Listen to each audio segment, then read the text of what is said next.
Today, we're going to take a look at a few Star Wars items, including Carrie Fisher's Honorary Director's Chair and an original poster from Return of the Jedi. Believe it or not, Return of the Jedi wasn't the original movie title. Stick around.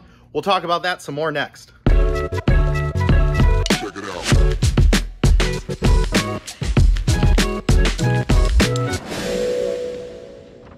Hey everybody, it's Curtis, the exhibits buyer for Ripley's Believe It or Not, here again with an exhibit from a galaxy far, far away.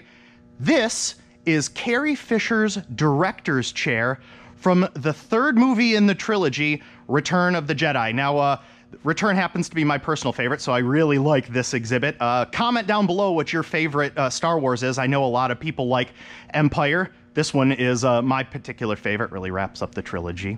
But I want to talk about this piece. First off, a couple of you might be asking, why is it called a director's chair? Well, Carrie Fisher obviously didn't direct Return of the Jedi. This is kind of known as an honorary director's chair, and basically what this is used is anytime she would sit down in between takes, in between scenes, she would just kind of be sitting in here. Now, there's a couple things I want to highlight about the chair, because you're going to notice right off the bat, I'm going to get a really cool close-up of this. Right off the bat, you're going to see that it doesn't have Return of the Jedi as the Star Wars name. It's simply known as Star Wars: The Saga Continues. This is for a few reasons, one of which that I'm going to show you in a minute is because the name of the movie was not actually agreed upon yet. It went through a couple of different name changes, and I'm going to spin around here to show you her name here on the back, because that is the money shot. Carrie Fisher's chair from Return of the Jedi. Now, let's get back to this Star Wars: The Saga Continues, and why this particular name went through a few different changes.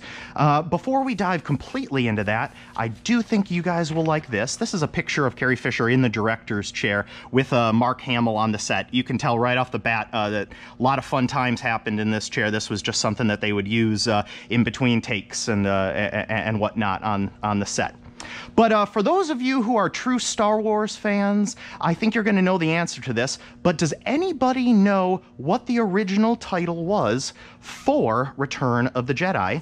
And I'm going to do a little tease as I reveal this. So like I said, there were a few different names, and here I happen to have an original movie poster with the original movie title on it. And like I said, you deep Star Wars fans are going to know what that is. Revenge of the Jedi. Now, for those of you, I mean, obviously everybody knows it's not called Revenge of the Jedi. It's called Return of the Jedi. Why did this happen? Well, this happened for one main reason. Well, George Lucas loved this title in the beginning, Revenge of the Jedi. It was agreed upon. Posters were made, and they were sent out to a bunch of movie theaters. George Lucas did a little bit more thinking and kind of came to the conclusion that revenge isn't something that a Jedi would do. So he changed the name of the movie kind of late in the game from Revenge of the Jedi to Return of the Jedi. All of these posters were recalled and destroyed with the exception of a select few that kind of stayed out there. This is one of those original posters. Now, it has had some restoration work done to it because the original posters were folded, they weren't really rolled, and they were treated a lot differently. They weren't really collector's items back in the day. So you can actually get posters restored. This one has had a little bit of restoration work on canvas, and but it does bring it back to its original kind of form or glory, and it's a really neat piece that goes very well with this chair. Well, I hope you guys enjoyed these few items. They're some of my favorites, and we have a lot of things in the collection that I hope to highlight as we continue with this, and may the Force be with you.